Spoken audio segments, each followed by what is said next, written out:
In the summer of 1921, Franklin Delano Roosevelt was sailing his yacht in the Bay of Fundy when something happened to the yacht which made Franklin fall into the freezing water. The feeling of falling into the freezing water made Franklin feel, oddly enough, paralyzed. On the second day after falling, FDR could no longer move his legs and his skin became very sensitive. Within a couple of weeks, FDR was diagnosed with polio. Polio at the time was a widespread epidemic that people feared because they knew so little about it. Later in life, FDR used his money and public influence to start the nationwide program March of Dimes. The March of Dimes helped fund university programs which ultimately led to a vaccine against polio.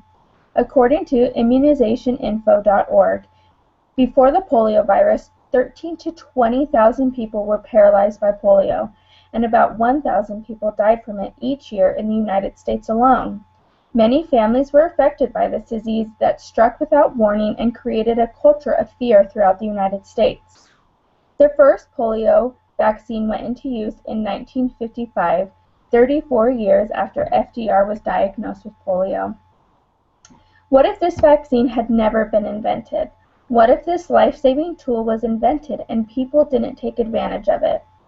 Parents shouldn't deprive their children of these life-saving tools that make the world a safer place to live in. Parents should vaccinate their children for a number of different reasons, such as helping their children be healthier, protecting those around their children and their future generations, and most importantly, protect the child from any outbreaks.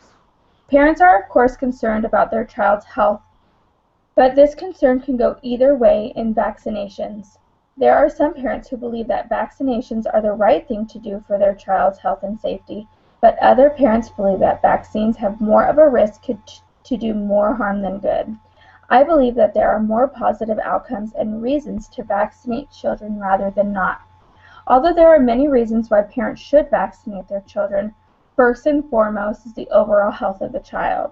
Every year, the Center for Disease Control and Prevention releases an updated recommendation immunization list that children should be given, along with the appropriate age to receive them. This chart also has a list of all the diseases the vaccines are used to fight against, how you can get the disease, and the symptoms and complication of each disease. A child's safety should be top priority for any parent. Paralysis, death, or even the chance of spreading an epidemic such as polio or any other preventable disease to children who are not vaccinated is a risk a parent should never take. Many argue diseases like polio, measles, and whooping cough basically don't exist anymore, so there would be no reason to vaccinate against them. Although some of these diseases are not in the forefront anymore, they do still exist. In the book, Why Vaccinate for Diseases That Do Not Exist, author Maureen Connolly states that polio kills more than thousands of people each year in countries like Asia and Africa. If an unvaccinated child came into contact with someone who carried the polio virus, the child could easily catch the polio virus through the air or even direct contact.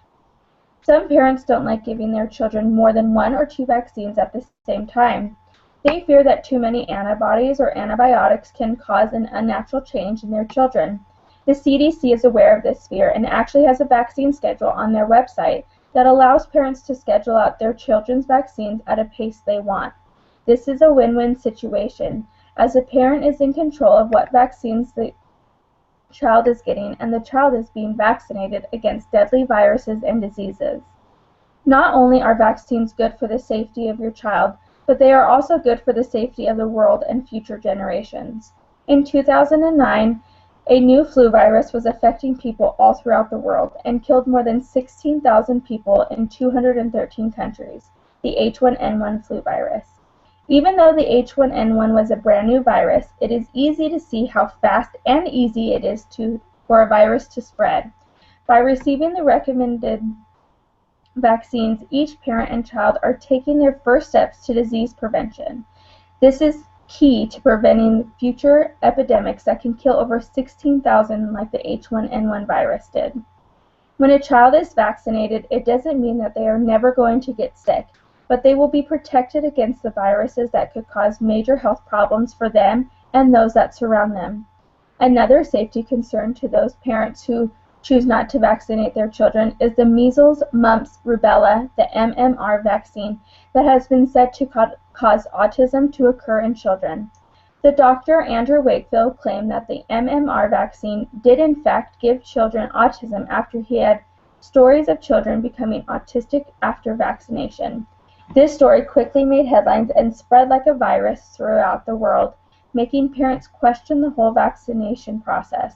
Parents started pointing the finger of blame to vaccinations for causing much more harm than they would be willing to risk. Parents started to fear vaccines for their own child's safety.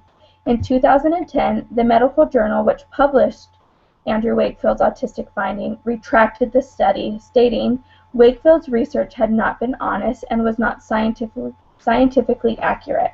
What Wakefield's dishonest claim on vaccinations did to the parenting community was create a fad.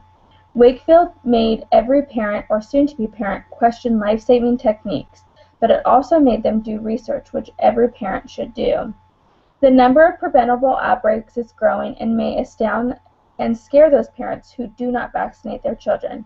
The most popular reason people do not vaccinate their children is because parents do not believe in vaccinating their children for viruses and diseases that no longer exist.